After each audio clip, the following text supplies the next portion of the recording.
I did that mistake where I was like, oh, I'm just gonna focus on TikTok. And then like, I'm at a place now where some of my clients aren't on TikTok. They're on Facebook, and I'll see them like my Facebook page and I'm like, oh my God. So it's like I did that rookie mistake of only focusing on one when I have content I could just, You're listening to The Root of All Real Estate with Sakina Lalji. But that's the idea, is to just try to talk and see where it goes. Before you had agency, you were a realtor yourself, no? Yes. For how many years? That's weird to me that brokers ask me this all the time. The other day, who was I with? I was with someone. Who was it? It's a big broker. Anyway, it doesn't matter. I don't remember. But he's like, oh yeah. And he said something like, oh, but you don't, you never sold a house, so you wouldn't know. I'm like, what are you talking about? I haven't sold a house. I was a broker for many years, maybe 10 years. Yeah. Before I did my chartered license to be an agency director. Okay. And then, but for me, if I was to become an agency owner, I as a broker would not be in an agency, or wouldn't have liked to be in an agency where the owner is actually doing real estate. Competition. But to me, it makes no sense. My role as an owner, as an agency director, is there to support, to facilitate, to partner up with you as a broker, to facilitate your work, to get you business, but not to actually compete for it. Just that didn't seem right. So that's why I stopped going out and listing and makes sense. Yes. Yeah. And I started young. Yeah, because so 23 or 4, I did my real estate course. Okay, nice. So I don't have much other life experience. I was in sales. What did you sell? I worked for furniture, high-end furniture store. It doesn't exist anymore in the West Island. Okay. So I was selling high-end furniture, 6%, 7% commission, only commission. Wow. So I was used to that. Yeah. I did that for a few years, and then it's my ex-wife was pregnant with my first son, and it was like, okay, well, I can't do this all my whole life. I wanted more, and I'd kind of reached what the potential could have been working at that store. And so my dad one day calls me and says, "You want to do the real estate course?" My grandmother used to be a real estate broker, and my father wanted to do that as I guess a second semi-retired. You know what? It's funny because even for me, my dad was the one that suggested it. Oh yeah? Yeah, I did my degree in anthropology, UBC. What is that, anthropology? See, now that's good. That's good. Exactly. So I did a degree on that store. What does that mean? Is it It's a bit complicated in that it's like it's everything, and it's vague in that way, but it's a study of people, culture, how you make meaning of the world. Oh. So wow. Okay. Yeah. Why'd you pick that? Sorry, I cut your flow and your story. No, that's okay. But that's I'll find kind of it again. interesting. No, but I went to uni. I was doing computer science and psychology at first, put together to do this program called cognitive systems. Ended up just like burning out. And then I was like, you know what? I've wanted to do anthropology even when I was in high school. So then I ended up pursuing that, and really, in BC, there's a lot of opportunities to pursue it. You're in BC? Yeah, to do applied work, so litigation and so on. And it was a very nice way to work with professors and to enter the field. Okay. When I moved here, it's very different. There's not much to do with that degree. COVID hit. So what was left to do, all the funding got pulled basically. So I was working at a bike shop just down the block, like in St. Henry, selling bikes. And I think similar, my dad was like, yeah, like how long are you going to do this for? Like do this course, did the course, did the French test, got my license. So now you're bored to death with the real estate. No. But I mean, how do you go from these aspirations of, it seems to me more intellectual kind of challenges to, and now this sounds so bad as it's coming out of my mouth. I'm like, I don't know where I'm going with this, but it's real estate is so it's the very opposite. Different. I think with real estate, the thing that I like about it is there's so many facets you can go into. Like you start off as a realtor, you go into building management, you acquire, you can grow a portfolio, then you can go into development. Like I think the ceiling isn't really there. Like you can keep, That's right. You can keep growing. I agree. So I think intellectually the challenge with anthropology is like, research and so on. But I think in real estate it's more internally driven, wherein like if you don't want a challenge, you're not gonna get it. Yes. But if you want it, there's a lot out there for you to get. So I think it's a very different perspective, which is why when I started, there's not a challenge at your plate. Like you really have to cut your way through it. So I get what you mean, where it's like, it's a very different challenge and a very different mindset needed for both things. Oh, but yeah. but you know, it's So how do you keep yourself busy then on the more intellectual side? you know, with my hobbies. Do you read? Yeah, I love. What do you like to read?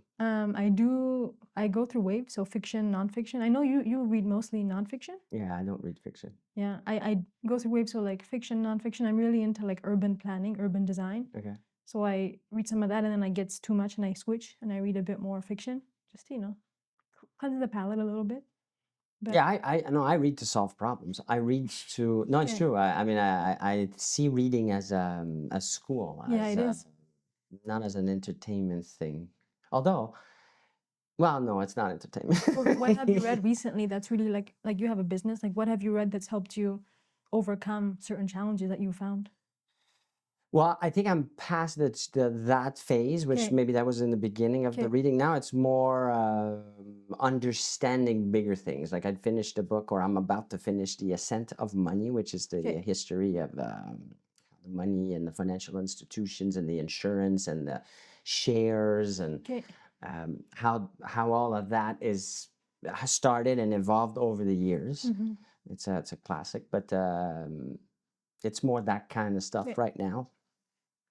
It could be about artificial intelligence. okay, Where are we going? Where's the like the deeper stuff, not chat okay. GPT Yeah, yeah, yeah. asking a question, but more what's the future from the minds of those people Yeah, that are in those fields at the head of yeah, maybe big companies like Google and yeah. Which book do you recommend for AI? Because I don't know much about it. I'm a bit intimidated by it. well, there's quite a few. I can't think of Yeah, there's different authors. I'll send you okay, a few authors that are kind of in that okay, perfect. world. Yeah, It's pretty nerdy though. I mean, no, some no, of it is yeah, that's gonna challenge you intellectually. perfect. Montreal was I saw today or yesterday because I'm in a I live in Ibizang and it's the President's Cup right now and so Okay, traffic is terrible. So and long story short, there was some stuff on the news and I fell on an article and Montreal's the second most trafficked city. I don't know if it's Canada or it has to be Canada and not the world. Doesn't make sense if I say the world. yeah. But the time wasted in Oh traffic for yeah, Montrealers, I forget what it is, but the number was ridiculous. Like it something is. like 5 million trillion hours a year. No, but it's true. Like I spend my day in the car, and I'm half of my day I can't fit as much because I'm in the car stuck. So So you see, efficiency is yeah, something that's a bit of an issue with me.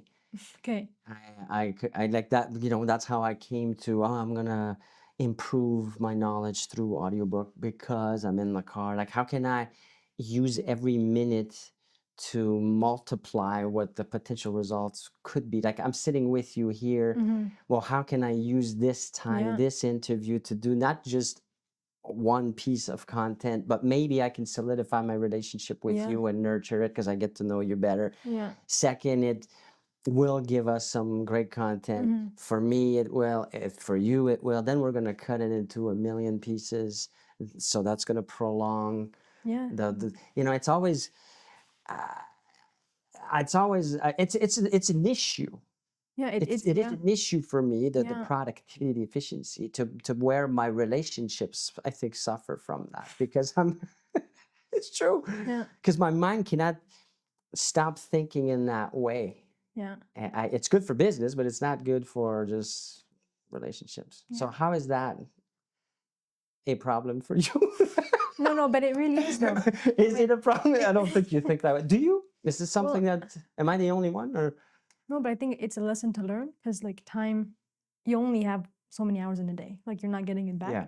And I think what you say is a good point because as a business owner, realtor, whatever your business is, time is all you have. Time helps you Are you make. really, are you, do you believe what you're saying? Or, No, and I'm, 100% you know why because I'm saying that? why? Because of your age. I think that as you get older, and maybe you Yeah. live through certain things in your life, but when you lose loved ones, close family, parents, as you get older, and the obviously the odds are greater that you will go through something like that. I think that puts time into a real perspective. That's what I'm saying. You're No, saying it. I do believe it. I'll tell you why. It's because, so I'm very close to my family, mom and dad. They're here in Montreal. I live with them.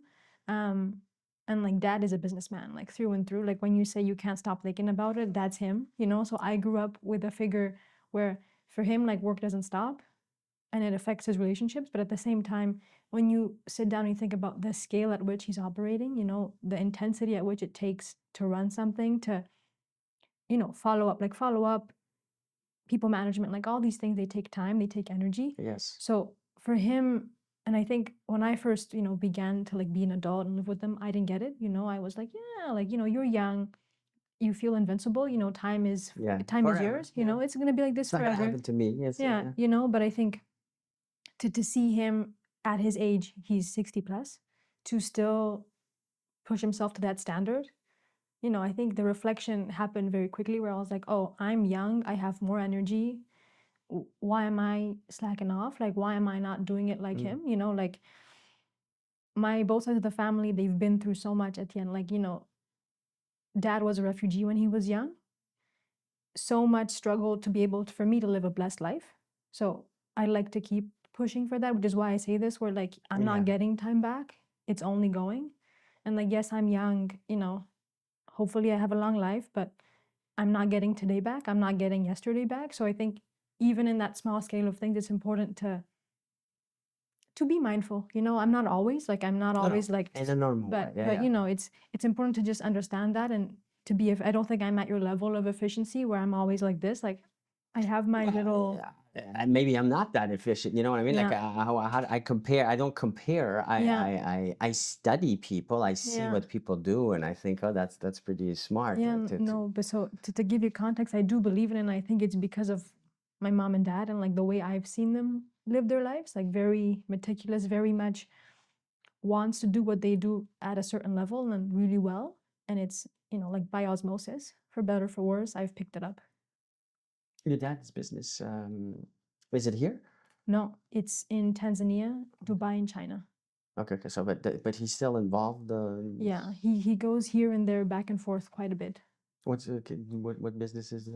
Is it a product, a service? Yeah, so what he does, he does import export, furniture, hardware, you know, like let me show, like, you know, the handle on your door, the hinges on your door, glass hardware, furniture fittings, like you see the little everything that's used to build your table, all the small things that are very specific in the specifications, he does all that. So he manufactures it? No, he doesn't manufacture. He can get, if you want something, he'll go to a factory, he'll make it for you. For manufacturers. Yeah. So he imports, exports, sells in large quantities to manufacturers and or retailers, I guess. So he will import from manufacturers. He's a distributor. So he imports and then sells to wholesalers and retailers. Yeah. So did you get to experience some of the day-to-day? Like, I mean, obviously as a father, but I mean, did you ever get to kind of travel with him around the businesses? A little bit, not as much as I'd like, a little bit. But it's hard to be here and to grow this business if I'm away. You know, he's away like 40 weeks a year.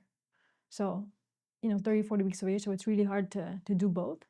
So I'm not as involved as I'd like to be, but a little bit. How many employees does he have? Do you know? Like over 200. Wow. Yeah. That's a big business. Yeah. So he's a busy guy. So he's got a lot to share, a lot of knowledge. Yeah. I'd love to meet him one day. Yeah, I'll bring him. If ever. I'll bring him to the office. That'd be great. Yeah. Getting back to real estate. Yeah. What do you think is your biggest challenge right now? So how long has it been? It's gonna be 3 years soon. So what's the biggest challenge now, today? Today. That you're thinking, focusing on, working on? I think so. My journey in real estate has come about where a lot of my clients are first-time home buyers, and I often deal with either, you know, like couples with kids or individual first-time home buyers want to buy a condo, but I also get a chance to deal with like multi-generational buyers, you know, like families who want to buy a plex and settle, and that's their home. And I'm finding right now, it's, as you know, the rates were cut a little bit, but not a lot. No. So a lot of buyers who don't have too much experience in the market, or like I'm going to wait for the rates to go down even more. I think the biggest challenge is to educate the consumer, the client, to be able to inform them of, what's about to come and how to best prepare for it. Because people, they have their own beliefs. Your job as a realtor is to go and be like, hey, listen, you have this belief. It's kind of true. However, look at this. And I think it's to deal with it, to make your client informed is a challenge. I think it's always been, Yeah. but I think in our market today, everyone has their speculations to be able to Well, see. they get their source of information from all kinds of Yeah, different exactly. places. Some is accurate, some is not. Yeah. And how does a real estate agent broker do the interpretation of this Yeah. data based on their specific scenario? Where do you get your information? How do you keep yourself informed? Because I know that as a newer broker, it's harder to go based on experience per Exactly. se, because you may not have enough transactional volume to just go back into a part of your brain that's just, oh yeah, I went through this already. But so where do you go get this, or do you get this information somewhere where you educate yourself on the market or Yeah, it's market fun. trends? Yeah, it's fun you ask. Like, a lot of it is, the news, but also what I love to do is to be able to go to social media of other brokers and see what they're saying. I follow a lot of analysts or real estate kind of investors on TikTok to see how they're thinking. It's not really, like as you said, I don't have a lot of, I don't have a little portal in my head and I can go, oh, in 2002 I did this, So it's a lot of learning from people around me. The office is great. If I ever have a question, Mike, Jay, Etienne, it's good to come in and ask.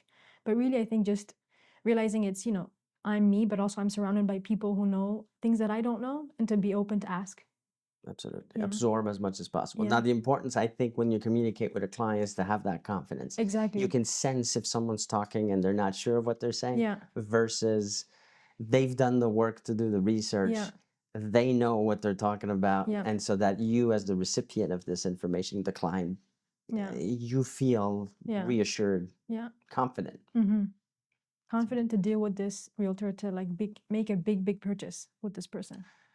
You do content, you create content. Do you use artificial intelligence? Do you use any of the technology available to help you with the content creation or management of your social I've platform? tried to do it. I've tried to do it. For me, the biggest struggle when I make content is for the scripting. Sometimes I'll just go and I'll wing it and I'll talk to the camera, Right. done, finish. Like it'll take me 2 minutes and it's done. Sometimes I like to write a script out, if it's more like market trends or something very specific of like how to spot water damage in flipped homes. Oftentimes no one's lived there. You don't know if it's watertight, things that need a bit more thought. So I'll write the script out and I'll spend maybe like an hour and a half doing it. Time wasted, or not wasted, but it's not efficient. So I did use AI, but I found I ended up having a really nice script, but it's not my voice. So I think for me, I struggled. And when you say your voice, you don't mean literally, you mean like in the way it's written. in the way it's written, it's not my voice, but I've been told that if I use it more, it will get my voice. Yes, and Yeah. there is some other apps, softwares that actually will mimic, study you, and then compose based on who you are. But I think that it's one of the greatest tools that we have today for efficiency purposes. Yeah, it's Obviously. true. But you hit the nail where it can't change who you are and the Yeah. personality of Yeah. the tone, Yeah, it and has to like be a the way you representation. present, Yeah. so Yeah. Yeah. I don't do much scripted stuff ever, but maybe I should. Isn't this scripted? Yeah, exactly. Read the next line. Okay. So it's not a big part, but it's a part that you're integrating. AI is something that you want to get more comfortable with. Yeah, and again, like with the Sphear that we have access to, Yes. automating more and more. Do you use it? I've begun to, just because when you start, you have a very small sphere. You can kind of count on your hand. You have them on a paper. Yes. It's very easy to follow up. As you grow, the worst feeling that you get as a realtor or as a client is when you fall through the cracks, like you don't follow up enough. And so the Sphere took me a long time to figure out how to use it to input everyone, but it really helps. It's Yeah, I fantastic. don't think I know how to use all of it, but from what I know, it does help.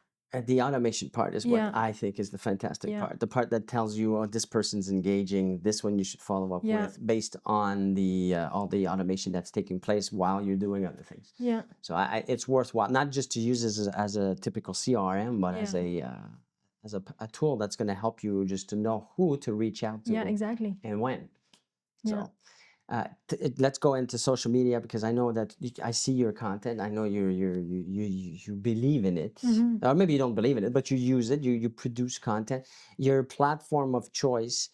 Uh, well, I shouldn't say that. I see you more on TikTok Yeah. than the other platforms. Yeah. But are you using the other platforms? How is that? How's your plan for social media content? You know, I think I fell into like a bit of a rookie trap. I'll say it this way, because wherever I got engagement, I post more. Like TikTok, I got good engagement, I posted more, and that's why I'm there more often. Versus Facebook, I was posting but not much engagement. However, I know, and I've seen it work. You post everywhere, YouTube Shorts, Facebook. You do it everywhere, and then wherever it sticks, it sticks. But if it doesn't stick, doesn't mean you stop posting. Yeah. So I did that mistake where I was like, oh, I'm just gonna focus on TikTok, and then like, I'm at a place now where some of my clients aren't on TikTok. They're on Facebook, and I'll see them like my Facebook page, and I'm like, oh my God, like it looks like I haven't posted in 6 months, You don't So want to be forgotten by yeah. anybody. Yeah. So it's like I did that rookie mistake of only focusing on one when I have content I could just, automate and post everywhere. But I think, it's a lesson to learn But always. how big of well, I was sitting with a few people yesterday, and someone says, every time I open any of my platforms, I see they're talking about me. Yeah. I see your face pop up and my stories and the feed and the reels Yeah. and I said, well, there you go. That's the whole point of it. Yeah. It's that you need that visibility. So you just said a lot of people spend a lot of time on the Yeah. well, not a lot. I would say that most of the world spends a ton of time on all these different platforms. I want to be seen Yeah. in order for no one to forget who I am, and if they have the need for whatever I'm offering as a service or product, I want to. So you have it as an integral part of your day to day. How will it change, if it will, once you get busier? Or have you thought about, okay, well, once I have 72 listings, how am I going to keep doing what I'm doing with social media? Are you not there yet in your planning? I haven't reached there yet in my planning. I've begun to feel, if you go on my TikTok, you'll see I haven't posted in like a few weeks just because I've been busy. And I think, again, a rookie trap to fall into, wherein this is the most important part of growing your business. You get the opportunities, and then Yeah. you stop doing the marketing, the visibility, the brand, Exactly. and that's the trap, Yeah. as you say. Yeah. Because that's why you're gonna have ups and downs, which Yeah. you don't want. Yeah. So I think that the big thing for me is figuring out, maybe I'll have to go check out more AI to make it a more efficient thing. What I usually do is I'll write the scripts all in one day, film all in one day, and then just, Plan it. yeah. Yeah. So it all goes in. But what I'm finding is I'm on the road most days. So the days that I had for doing all this work, I'm on the road. Maybe I should film from the car. Well, I was just gonna say, why not Yeah. just do more improv? Yeah. Just what's happening? What Yeah. what are you thinking about? Yeah. So I think that there's always solutions to these, but I'm actually finding I don't have 72 listings, but No, but it doesn't have to be about real estate. but the thing is that even with, just being on the road more, Oh yeah, the pressure is felt already. So I have to plan for it. I want to go back to you're born here? No, No. Tanzania. So how is that, and how long were you there for? Because I wanted to see if you knew anything about the real estate world there versus here, and is there any opportunity to develop there? Have you been? No. It's very different. I visited 2023, I believe, and I saw a Remax office. Okay. The first time I've seen in like a brand from North America, or like, Yeah. Western world in Tanzania. In Tanzania, it's more like, who do you know? And there's brokers there, but they operate very differently. There's not like a banner. So it's my Okay. first banner office that I saw there. I guess you don't need a license. Is it are deeds notarized? Is it organized? How does it work? It is organized and things are like legally notarized. However, I But don't. and I say that not to diminish because there's No, different. I know of yeah, different yeah, countries where it's not. It doesn't work like that. It's yeah, not yeah. notarized. It's Yeah, no, I think it is notarized, and there's like a legal system of like your titles. They're yours versus when you sell, they get because some transferred. places you have the deeds, Yeah. the papers, but you keep the papers. If you lose the papers, you lose the house or the property. It's not notarized where it's recorded, and so you lose it, you don't. You It's know, under. It's now protected. now that you say it, I'm not so sure, because I moved out when I was 18. I was in Vancouver for 4 years. Yeah, true. So I'm not sure. Yeah, I'm not too sure, but I know that there's a lot of development. There's a lot of development going on, a lot of tourism too. So I Okay. know there's Western money going in to develop hotels and so on and so forth. Is there a lot of real estate opportunities? I mean, from your perspective, I know you're not an expert For Tanzania? yeah, no, you're not a representative, but in your own observation, is that a growing or a potential for real estate investing? It's hard for me to speak on it with complete conviction because I'm not an expert. Just pretend. But No one will know. yeah, no one will know. It's just going on Instagram. Yeah, exactly. No one's gonna know. But I think depending on what sector you're going into, I think there's definitely opportunity. I'd say hotels, tourism can be very interesting depending on where you go. And if you have a management team, if you're the owner, you own all of it, you have a team that's going to go and manage, it can be interesting. However, I know in Canada, it's a very safe investment. You buy something, it's yours. Yeah. It appreciates in value. Like there is sense to it. In Tanzania, I don't think I can speak to that same pattern there. Again, like it keeps its value. However, we have very high interest rates there. For borrowing? For borrowing, but also when I was young, the T shilling was 1,500 for $1. This is like when I was 13. Okay. Now I'm 26. It's 2,700, 800 for $1. So our currency loses value quite quickly. That's why I'm like, oh, is it a good opportunity? Depends who you are, depends what you want to do. A lot of factors. What about investing in Canada? As a Tanzanian, Yeah, or is that something you've seen? Would there be opportunities for? Actually, you can't do that. yeah, you right can't now. do that anymore. It used to You be. should know that kind of stuff. Yeah. Yeah, you can't do that anymore. No. But I know, I mean, Canada is a safe haven for a lot of investors. We've seen, but you can't do that anymore. So No, that's pretty cool. yeah. So where is it for the people that maybe don't know? Do you know? I know. That's why I'm saying. I'm not Yeah, perfect. I don't know everything. No, the No. other day I was talking to Mike and Yeah. I'm like, where the hell is that? Like, I'm trying to put it in my mind and I can't. So so it's in East Africa.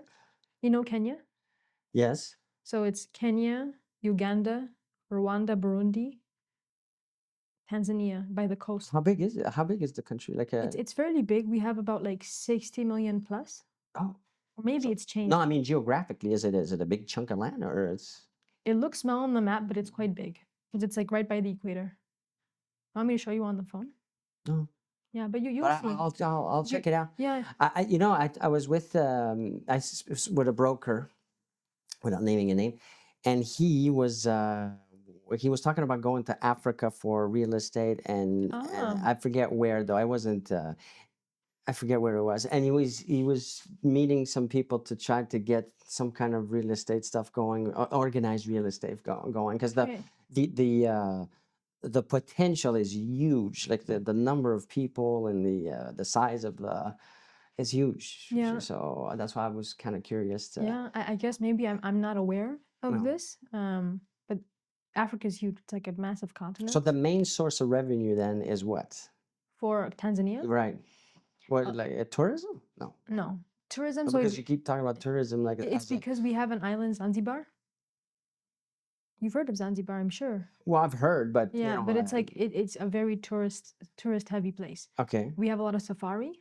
So tourism brings in quite a bit of revenue. So during COVID, when tourists stopped coming, it was felt by a lot of the people that work in the tourism industry. Like it was a big, it was a big cut. We do a lot of export of like raw materials, Yeah. cashews, so on. Coffee. It's a lot of very raw materials of agricultural products. Okay. Yeah. See, it's also to learn that we do this show. Yeah. For me to learn, I don't know much about. Have you ever been to the African continent? No. You should. No, but it's funny. Ever since I was young, Yeah.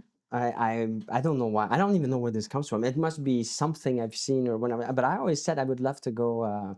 Well, maybe not everywhere because there's certain parts that I again, uneducated. I don't know, but it seems not the safest place to go. It's certain areas. Yeah. But I always said I'd love to go to certain parts of Africa. Yeah. Tanzania is beautiful. Is it safe? Is it like for? I mean, if you don't know what you're doing, where you're going, like it's relatively safe. I'd say like again, when you feel a situation's not safe, don't go into it. Like, is the government or the authorities? She's smiling, so. Yeah, let's not talk about that. No, but you know what I mean. Like, there's certain places where you know that. Yeah, if we can cut this out, I'll tell you what I think. But Okay, don't. But like the government's like it's they're very like strict with their security in ways where if you speak against them, you say like oh XYZ this politician. But it's corrupted, no? Oh hell yes, so corrupt, so corrupt. Like so corrupted and so yeah, like Okay, so yeah. actually, let's. We'll get to that. Yeah. Yeah, Talk because about that later. I don't want to. No. Yeah. So there's no way. You're not thinking, how can I somehow get some kind of a relationship dynamic, some opportunities? Yeah. As a broker, there's always a niche or an angle that we tends to develop easier because of our experience, because of whatever it is. Like, there's no possibility as far as you can think of. Well, I think on a very like logical way to connect Tanzanian, people, investors to Canada, the pathway doesn't really exist anymore. But what I find myself drawn to and like the clients that are drawn to me because of, who I am, where I grew up. As I said earlier, it's like multi-generational houses who want plexes. I'm residential realtor, so I can do like a triplex is perfect oftentimes for people, like mom, dad, son, wife, kids. It's and then one unit's rented. So in that way, I find this kind of client lends itself very well to my understanding of life and my expertise as a realtor. So there is a bit of like a nice marriage between who I am and the clients I work with and the opportunities that I'm able to see for my clients. But in a very literal way of connecting a consumer there and real estate wise, not really. Is it mostly people own properties there or they rent? In Tanzania? Yes. It's a bit of both. Okay, so it's not just one is more popular than. Is the dream to own a property? Is it? I think because here everybody wants to own a house. I think it's a bit different there because people there they want to build their home. It's very different. Like here there's zoning. You mean literally build, like build? Yeah, like build and like you buy a plot of land. Yeah. We have a lot of urban sprawl in my city. I'm from Dar es Salaam, so a lot of urban sprawl. However, when you leave the city, you can buy a plot of land and you just kind of like build on it. Okay. So you like build a house, you grow food and so on. That's more the dream a lot of people have. I think here it's more, I want to own a home because I think to just go and like build your home unless you go really, really far away and you have funds and you're able to get the permits and you do it. Well, here they see it as an investment. Yeah. They think that that's their retirement or that's exactly like a safer way of. But I think there it's more like, I want to be able to build my home and have like a home and grow food and be able to have family. I think depending on who you ask, they'll say, oh, no, it's also an investment.